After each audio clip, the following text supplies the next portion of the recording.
রমজান উপলক্ষে সারা দেশে নিত্য পণ্যের দাম বেড়েছে। এ নিয়ে আরো জানাতে চট্টগ্রাম থেকে সরাসরি যুক্ত হচ্ছেন সহকর্মী আজিজা হক পায়েল। পায়েল, রমজানের শুরু থেকেই তো পণ্যের দাম ঊর্ধ্বগতি, সে জায়গা থেকে এখন পণ্যের দামে কোনো তারতম্য দেখছেন কিনা?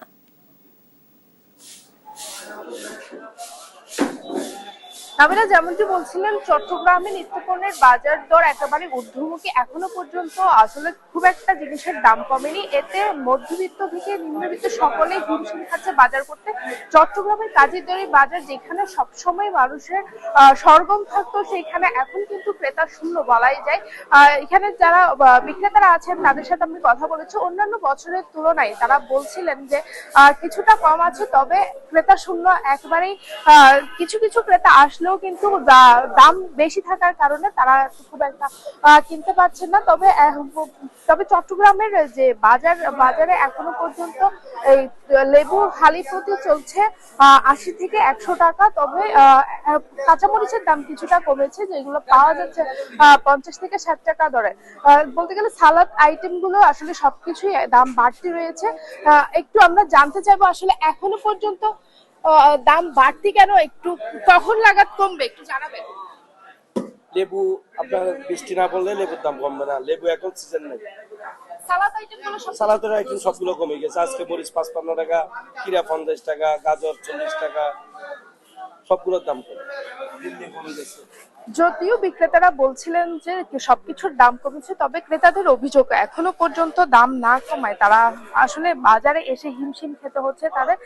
সেই সাথে আমরা জানতে পেরেছি প্রথম রমজানের শুরু থেকেই কিন্তু বেগুনের দাম ৮০ থেকে ১০০ টাকা, অনেক জায়গায় কিন্তু ১২০ টাকাও বিক্রি করা হয়েছে। তবে সেই বেগুনের দাম কিন্তু কিছুটা কমেছে। এখন বেগুন পাওয়া যাচ্ছে ৬০ থেকে ৮০ টাকার মধ্যে। অন্যান্য যে সবজিগুলো রয়েছে সেগুলোর দামও কিছুটা কমেছে। একটু আমরা জানতে চাইবো সবজির দাম এখনো পর্যন্ত বাড়তি কেন, একটু আমাদেরকে জানাবেন। সবজির দাম বাড়তি কেন একটু আমাদেরকে জানাবেন। না, মোটামুটি সবজির দাম তো এখন বাড়তি নাই। এই বিস্কুট দিয়ে বাড়তি ছিল, এখন আবার কমে গেছে। তো এখন আগের মতো দাম নাই। বেগুন এখন ৬০ টাকা, ৭০ টাকা, ৮০ টাকা। বিস্কুট একটু দাম বাড়ছিল, এখন কিন্তু বাড়ে নাই।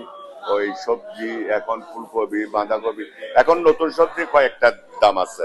এখন জিনিয়া নতুন বাইরেতে আছে, ভেন্ডি নতুন বাইরেতে আছে, তারপর জিনিয়া ওইটা ফল, পটল, জিনিয়া এগুলার নতুন বাইরে হবে। তো এগুলো একটু দাম মার্কেটে থাকে কয়েকদিন, আবার রমজান উপলক্ষে ক্রেতা সমাগম কেমন দেখছেন?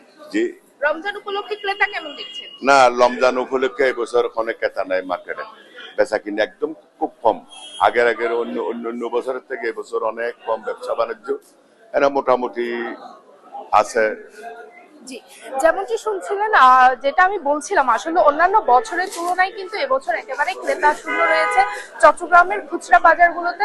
তবে পাইকারি বাজারে কিছুটা দাম কমেছে, যেমনটি আমরা জানতে পেরেছিলাম প্রথমে। এবার প্রচুর পরিমাণে খেজুর, তেল এইসব সরবরাহ, পেঁয়াজ সরবরাহ থাকার কারণে কিন্তু এসব দাম কম ছিল। তবে খুচরা বাজারে পরিবহন খরচ এবং অন্যান্য খরচের কারণে এই দামটা একটু বাড়তি। এই ছিল চট্টগ্রামের নিত্যপণ্যের বাজারে সর্বশেষ তথ্য। নাবিলা। পায়েল, ধন্যবাদ আপনাকে। দর্শক, আপনারা